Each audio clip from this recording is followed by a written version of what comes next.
Hello everybody and welcome back to another video. The title of today's video is called Was Mace Windu in Episode 1, The Phantom Menace? So you may be asking, what is this all about? Why are you asking this question? What's going on here? And here's the thing, guys. Let's face it, when you think back about Mace Windu, I think what immediately comes to mind, even the casual person who follows Star Wars, you have this image of Mace Windu in the arena, in the battle of Geonisis, purple lightsaber, fighting all these clones and people and rhinoceros-looking animal and doing all that stuff. But we're also aware that was Attack of the Clones, and when you sort of think back to Phantom Menace, I think it gets a little fuzzy whether we actually recall him being in that. Let's face it, that he definitely wasn't in any kind of fight scene. And what we remember is, Darth Maul in that epic fight with Obi-Wan Kenobi and Qui-Gon Jinn and the pod race and Queen Amidala. But it's a little hazy if Mace Windu was in that film, and if he was, what he was doing. So I don't think it's a unusual question. Now there's going to be a lot of you out there say, oh no, the answer to that is obvious. Well, I submit to you that the answer to that question is not so obvious, and I submit to you that a lot of other people have been sort of wondering that. And I point to Exhibit A, and this is a screenshot of a Google search, and this is a legitimate Google search. I didn't Photoshop it or anything, and this is a Google search of just the keyword phrase, was Mace Windu in? And I let the autofill, you know how that works, I let the autofill do the rest and just see what people were searching for using those initial keywords. Was Mace Windu in? And you can see there's three top search findings. Was Mace Windu in Episode 1? Was Mace Windu in Battlefront 2? Was Mace Windu in Rise of Skywalker? So as you can see pretty clearly, the top search question for those keywords was Mace Windu in Episode 1. So listen, I'm not the only person who was wondering about this. So obviously quite a few people are a little fuzzy about that little detail. Alright, so without belaboring the point, yes, he was in Episode 1, Phantom Menace. Not much, but he was clearly in the film. And in this video, I'm going to really break down exactly what he did, where he was, and pretty much all of his lines and dialogue, because it wasn't that much, maybe about 12 lines in all, and you're going to hear it all here. So let's get to it. Okay, so first of all, I'm not going to recount the whole film. I'm going to presume you're already familiar with the film. So for the sake of time, I'm just going to get to where we get to Mace Windu. Now, we see Mace Windu primarily in meetings of the Jedi High Council, or what is commonly referred to as the Jedi Council. And the first time we see Mace Windu is when Queen Amidala flies to Coruscant so that she can appear before the Senate along with Senator Palpatine to essentially plead her case and all that. And they brought young Anakin Skywalker with them, and there was a Jedi Council meeting. This is taking place before the Senate.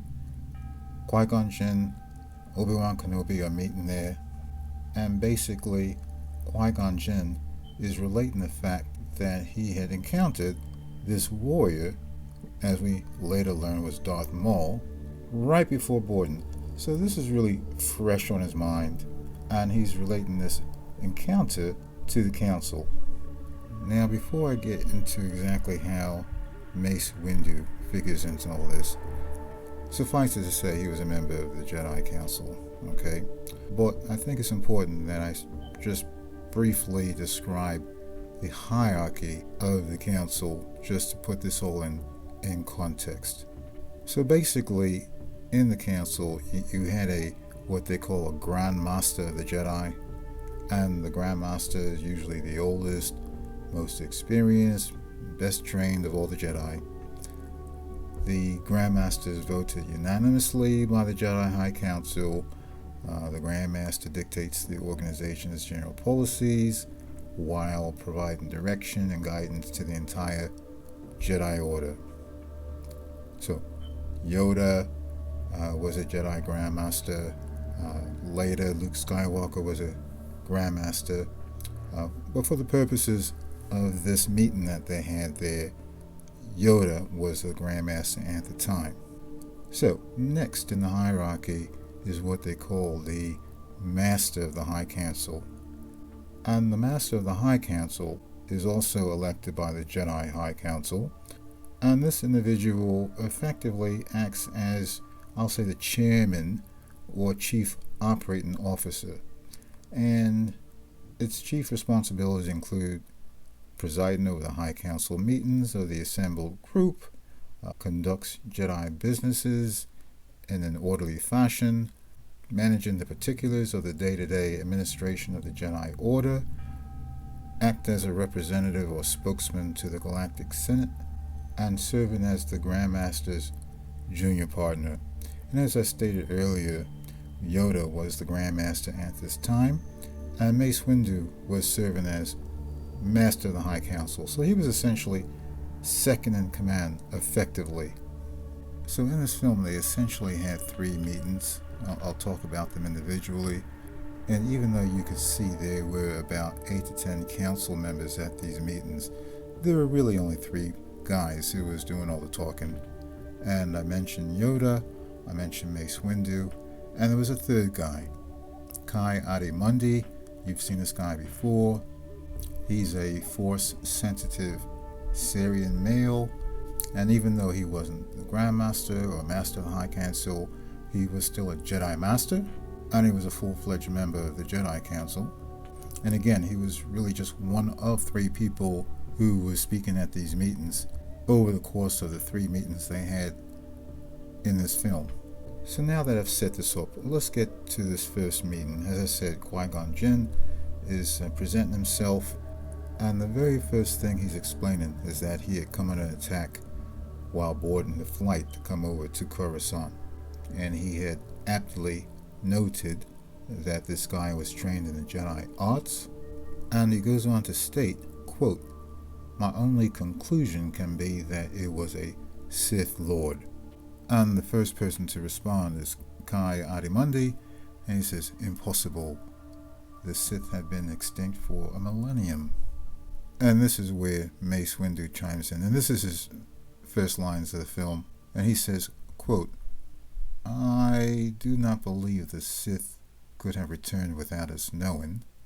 We will use all of our resources to unravel this mystery. We will discover the identity of your attacker. May the Force be with you." So at this point, Qui-Gon Jinn is with Obi-Wan Kenobi. Obi-Wan Kenobi thinks that the business is over. He's starting to leave, in fact, but Qui-Gon Jinn kind of stays behind, and it's sort of like a moment where, oh yeah, and by the way, another point.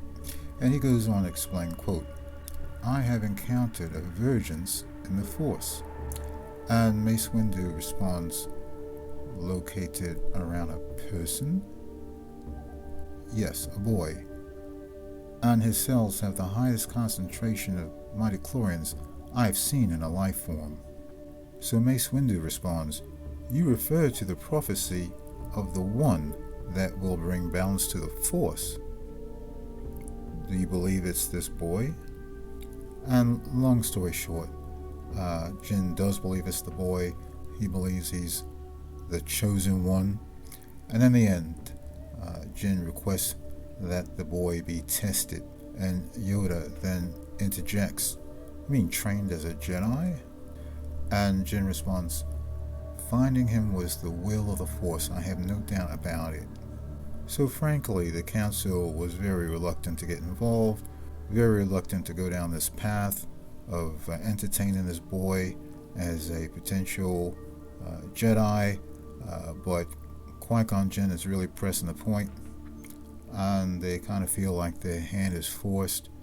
So ultimately, Ki-Adi-Mundi and Yoda literally look over to Mace Windu, because the dynamic of this council is that they tended to defer to Mace Windu as sort of a practical matter, and Mace Windu essentially in resignation concedes, well, bring him before us.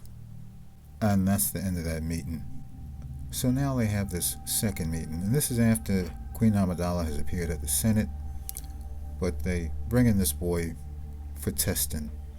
And the meeting starts out with Mace Windu with this device. It has pictures shown on the screen, and young Anakin is basically describing the pictures on the screen and the mansion and everything. And apparently we can presume that he's scoring very highly with this device. Mace Windu isn't really saying anything. He's not saying, oh wow, this boy is scoring off the charts. He's not really saying anything, but I think it's left to the presumption that this kid is doing very well. So again, we have all the same people there, and they're kind of quizzing the boy to get a sense of his mindset and everything. And basically they start probing him about his relation to his mother, and they ask him, so, obviously your mother is back on Tatooine and you're here, what's your feelings about that? And he says, look, I miss her. And then Yoda makes the statement, afraid to lose her, I think, And then young Anakin says, what does that have to do with anything? And Yoda essentially snaps back, everything. And then he makes this statement, which is very iconic. Every Star Wars fan is familiar with this statement. But this way he says, fear is the path to the dark side. Fear leads to anger. Anger leads to hate. Hate leads to suffering. I sense much fear in you. And that's basically the end of this test session with the child. They don't really reveal how they're going to proceed from there, but the session is over. So now they have this third meeting, and Ki-Adi-Mundi starts out by saying, the Force is strong with him. And Jin responds, he is to be trained then? And then Mace Windu declares quite decisively, no, he will not be trained. He's too old. Then they do a little back and forth, and Yoda adds, clouded this boy's future is. And all in all, they're somewhat troubled by this child's connection to his mother and his torn emotions and things along those lines. So Qui-Gon Jinn offers to train Anakin himself, to which Yoda indicates, nah, you can't do that. You already have an apprentice, and it's impossible to take on a second. And Mace Windu adds, the code forbids it. And then Yoda concludes, young Skywalker's fate will be decided later. And then Mace Windu lays it all out, basically in statesman-like manner. Now's not the time for this. The Senate is voting for a new Supreme Chancellor, and Queen Amidala is returning home, which will put pressure on the Federation and could widen the confrontation. And Ki-Adi-Mundi adds, and draw out the Queen's attacker. And so then Mace Windu concludes with Qui-Gon Jinn, go with the Queen to Naboo and discover the identity of this dark warrior. This is the clue we need to unravel the mystery of the Sith. And that's where that scene ends. So those were the three meetings. We see Mace Windu later in the film, a little late in the film. He's there at the funeral for Qui-Gon Jinn. So this is quite a bit later. Now mind you, this is after that epic battle with Qui-Gon Jinn and Darth Maul, Obi-Wan Kenobi. Darth Maul had killed Qui-Gon Jinn. Obi-Wan Kenobi had killed Darth Maul. So this is really the fallout from all that, and everyone trying to figure out what's the implications of all this. He's talking to Yoda, very short exchange, but very important here. Windu says, there's no doubt the mysterious warrior was a Sith. And then Yoda replies, always two there are, no more, no less. A master and an apprentice. And then Mace Windu replies, but which was destroyed, the master or the apprentice? So obviously those were very prophetic words, but those were the last lines of Mace Windu in the film. But that's not when we last see him. We do see Mace Windu at the end of the film in that big procession and ceremony and the big grand stage where Queen Amidala is given the award, and there's sort of a contingent of the Jedi Council that includes Mace Windu and Yoda and Ki Adimandi and some other representative members of the council. They're a little bit off to the side.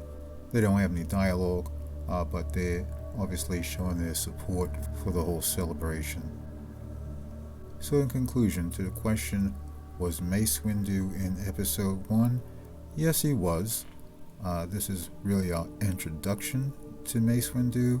It's a very select, judicious, cerebral introduction to the character, but it does introduce us to the fact that he's very thoughtful, very judicious, very tactical, very skeptical, thinks through everything, and of course we will see more of this in the later episodes.